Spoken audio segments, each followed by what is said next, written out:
नमस्कार। The federal देश में आप सभी का स्वागत है। मैं हूं ललित राय।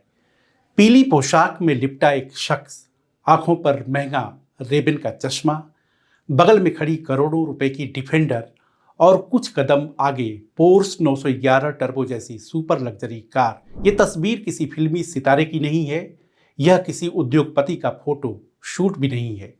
यह तस्वीर है उस शख्स की जिसे आज दुनिया सतुआ बाबा के नाम से जानती है। लेकिन क्या आप जानते हैं कि इस चमक दमक, इस ऐश्वर्य और इस शानो शौकत के पीछे एक नाम छिपा है, सतीश तिवारी। और उससे पहले, या यूं कहें कि बीच में, संतोष दास, आज जिन्हें काशी स्थित विष्णुपीठ का पीठाधीश्वर कहा जाता है, जो खुद को जगत गुरु की उपाधि से संबोधित करवाते हैं, जिनकी प्रशंसा उत्तर प्रदेश के मुख्यमंत्री योगी आदित्यनाथ तक खुले मंच से करते हैं, उनकी कहानी उतनी सीधी नहीं है जितनी दिखती है। योगी आदित्यनाथ का एक बयान आज भी चर्चा में है। उन्होंने कहा था कि सतुआ बाबा से जुड़ जाइए, जो नहीं जुड़ेगा आखिरी वक्त में उनके पास ही जाएगा। यह बयान सिर्फ एक तारीफ नहीं था, यह बयान काशी के मणिकर्णिका घाट का संदर्भ लिए हुए था।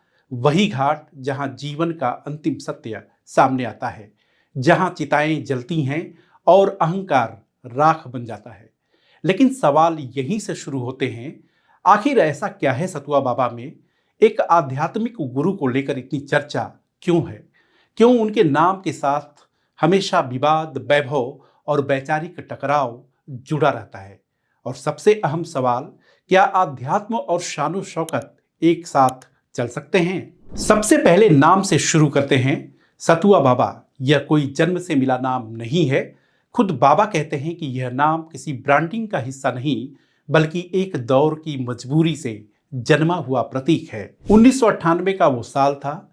विष्णुपीठ आर्थिक तंगी से जूझ रहा था। मठ में भोजन की व्यवस्था तक नहीं थी। साधु संत दिन गुजारने के लिए केवल सतुआ पीकर रहते थे।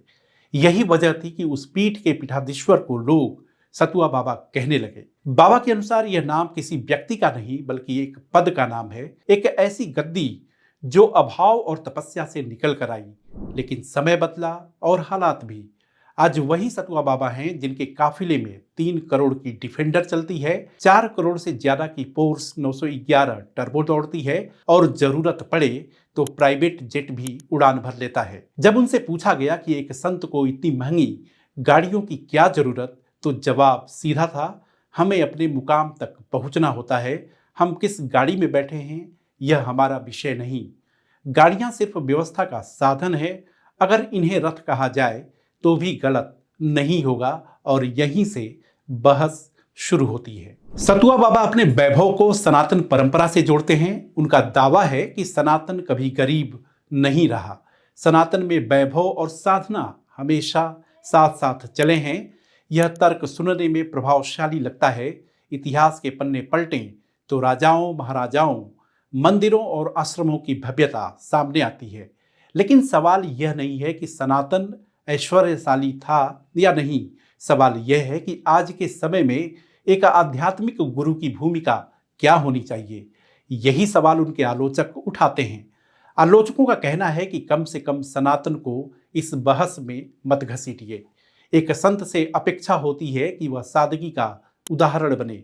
अगर एक जगत गुरु खुद शानो शौकत को जायज ठहराने लगे तो आम आदमी के मन में भरोसा कैसे बचेगा?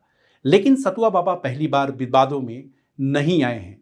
प्रयागराज के माघ मेले की घटना याद कीजिए, जब उनके आश्रम में प्रयागराज के जिलाधिकारी द्वारा रोटी सेकने को लेकर विवाद उठ खड़ा हुआ था। सतुआ बाबा खुलकर सामने आए। उन्होंने कहा कि संतों के लिए रोटी बनाना या खाना कोई अपराध नहीं है।